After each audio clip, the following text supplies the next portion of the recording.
This is getting crazy as Nick Robertson has sent another message to the Toronto Maple Leafs as he has scored another 2 goals in a preseason game, and it's getting a bit ridiculous at this point. We're going to break that down as well as discuss Anthony Stolarz. He is looking like an unbelievable addition for the Toronto Maple Leafs this year, and he might be able to steal that starting spot from Joseph Woll. Stay tuned for all that on this episode. But before we get into it, if you're a part of the percentage who aren't subscribed to the channel, about 72%, we're trying to hit 13,000 before opening night, which is just a few days away. So if you want to help us towards that goal and you enjoy the daily content and you're a part of the 70 or so percent who aren't subscribed, make sure to hit that subscribe button. But Darius, what a game yesterday for the Toronto Maple Leafs, and it was a preseason game. Not a lot of stars in there, but Nick Robertson is turning himself slowly into a star this preseason, and he has been really, really good. And in a game that we didn't really expect to have too many, positive takeaway or huge takeaways, I should say, there ended up being a good few. And I've obviously been on the Anthony Stolarz train for a while, but let's start with Nick Robertson. It's getting a bit wild at this point. We know that he's been linked to trade talks. He requested a trade, and all these weird things were happening. He ultimately signed the 800 and whatever $1,000 contract,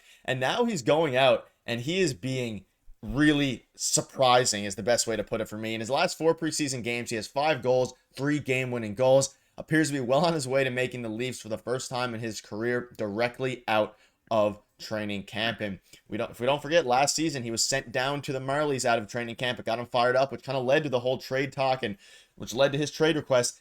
But he's going out there, and we know a report came out a couple weeks ago basically saying that, I believe it was Frank Saravalli, Nick Robertson is still going to be looking to get traded. The Leafs are still shopping him unless he can crack a top 6 spot, so a spot on the first 2 lines. The way he's playing, that wouldn't be out of the question, though. I don't think a Nick Robertson trade is happening at this point. He has been kind of shocking everybody. 5 goals in 4 games. Incredible. Yeah. And like you said, you're not sure, and we've been saying it on the channel a lot. We're both not sure if a Nick Robertson trade is likely at this point, or is it? Because this morning at practice, he's not actually practicing with the main group. So I don't know if that's something in the case of he's been playing a lot. Like I think he's played the most games out of anybody. I could be wrong on this, but I think he's played, it seems this way. He's played the most games in the preseason out of anybody. And obviously he's put in the most work, like in terms of goals and points. So maybe it's just a rest thing. Maybe they're not shopping him, but maybe they are, right? Maybe this is a situation where they're like, hey, we don't actually envision you in our top 6, even though I think they do. And I think that he is factored into the plans. But, there is a world where they're like, maybe we don't see you in our top 6 anymore. And maybe we are looking to shop you because you did score 5 goals in the preseason, and some teams might be open to that, right?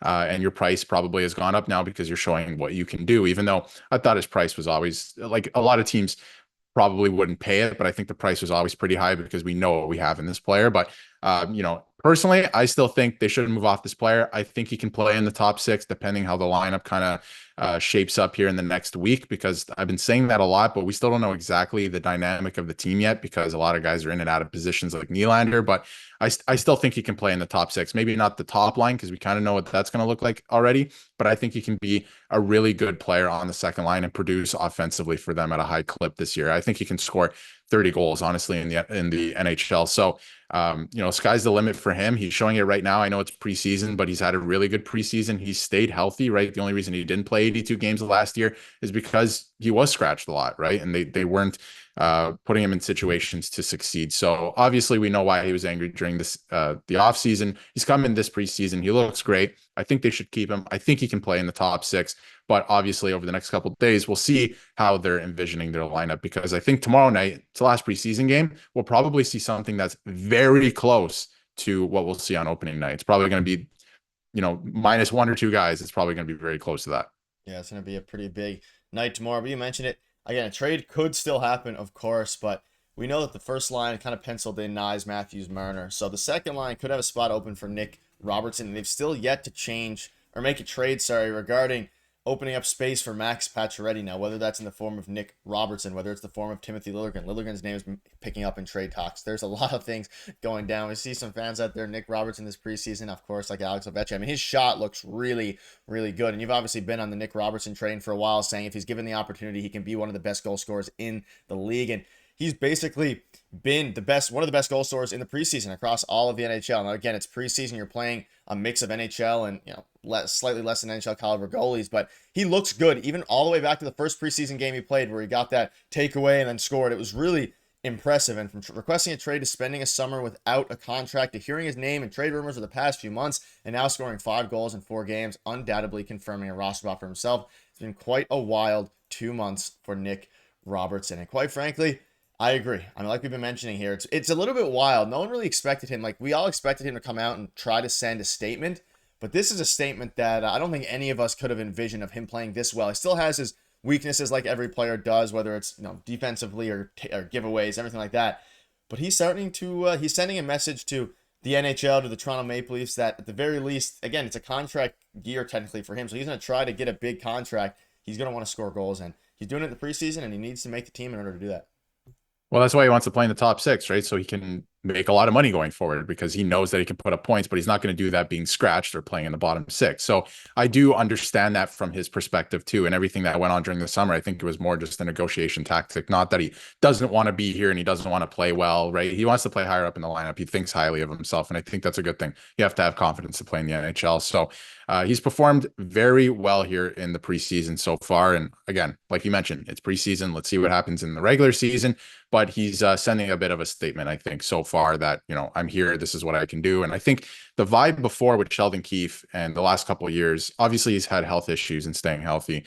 But when he finally has, the message has been, we don't really trust you in certain situations, and maybe we're just going to scratch you. We can't have this player on our team because of these puzzling decisions that he does make in the defensive zone and the neutral zone. But now the vibe to me is we know what we can do or what you can do offensively, and we're going to help you along in those other areas. Like, what can we do to help you? And I think that's a good place to be for both parties. So I think it would be a mistake at this point to trade him. I honestly think he can really help you offensively. I thought he played pretty well in the playoffs. Like, he did not look out of place for how little he played during the regular season, how sporadic it was. So it would be a mistake for me to trade this player at this point. I think he can really help the team, but we don't know what the team's going to look like. There's still a few days left. Yeah, and of course, again, maybe he's feeling just more comfortable in Craig Berube's system, and there's a world where Craig Berube can help elevate his play, like he said, Craig Berube, that is, that he was going to try to do, and it's been paying dividends so far. And quick note before we move on to Stolarz, this was Craig Berube on Nick Robertson. He's been really good defensively, killing penalties, and also producing offensively with goals. Speed is great, fantastic shot, using his skills well, moving his feet, and again, he's been responsible defensively, which is great to see. And that's all you need out of Nick Robertson. You don't need him to be great defensively, because that's never going to happen, ever.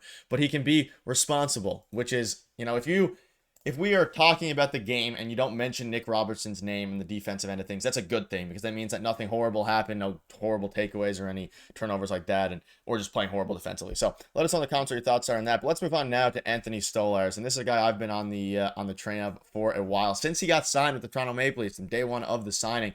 But he spoke out on how much he's looking forward to playing with the Leafs and what's to come this season for or with the Leafs. It's obviously exciting. As a hockey player, you want to be on the big stage and playing games, and I have the opportunity here. The rest is up to me. Wall's a great goalie, and so is Murray. We're all going to push each other throughout the year. That's the best part about these tandems. 2 or 3 guys pushing each other to make the team better. And their goalie situation, the Leafs that is, has turned from one of big question marks over the past handful of seasons, and really for the past while, into now something that is still some question marks surrounding the health of Joseph Wall and what either of these guys can do under a full 82-game workload. But Darius, it's looking really promising. There was yet to have been a preseason game where we were like, wow, the goaltending was awful. Even on the games where they gave up a few more goals, it was still pretty solid overall. And what a game out of him yesterday, albeit against the Detroit Red Wings. 30 saves, 1,000, whatever. He didn't let in a goal. An unreal game from Anthony Stolarz, and he is looking really, really good. And again, he's always been good throughout his career, especially last year with the Florida Panthers in a limited role. You give him a chance to play 30, 40 games, there's a world where he can be a really important asset to this team, especially given the health concerns of Joseph Wall. And really, I think he's going to run away with the 1A spot and the number 1 goalie spot. But that's been my prediction for a while, and he's proven me right so far, albeit Joseph Wall's looked pretty good too. Yeah, I think you're starting to turn me a little bit on that opinion, because like there is a world where he can run away with the starter position this year, because there's still a couple question marks in terms of health, right, with the other goaltenders in the Leafs organization. But you brought up something that's interesting. There hasn't been a game in the preseason yet where you look at the Leafs goaltending and you say that's a weak spot, right? Like so far through the preseason, whether it's Hildeby or even Matt Murray, right, who we might see at some points during the season, there hasn't been a game to me where you look at the goaltending and you say that could be a problem, that looks weak, right? They look strong. The only question mark with the Leafs goaltending this year is health, right? And can they play consistently a higher games played, right? Can they get to maybe 40 games each or something like that, right? I don't know if that's going to happen. I do think, and I've been saying it for a long time, we're going to see Matt Murray this season. I feel like they're going to kind of have to do what they've been doing the last couple of years, but I don't think, it's out of the question that one guy could take over as the starter. And if it could be Stolarz, he's looked great. He looks very calm. It's a different presence in that. It's nice so far in the preseason, but we'll see what happens in the regular season. Things happen over the course of a season. I think we'll see Matt Murray at some point, maybe not, a huge sample size or anything like that. But yeah, to me, it doesn't look like a weak spot per se anymore. It's just there's a couple question marks there, and we'll just, find them out as the season goes, really. There's nothing we can really do at this point in time to see how that's going to go. Yeah, it could turn into a strength of the Maple Leafs, which is something that neither of us expected to say over the past few years. I haven't been saying over the past few years, especially heading into this year. But that'll wrap it up. Let us know in the comments what your thoughts are on all of this. Ton going on. And do you think Nick Robertson is going to be traded? Leave it in the comment section below. We'll see you tomorrow.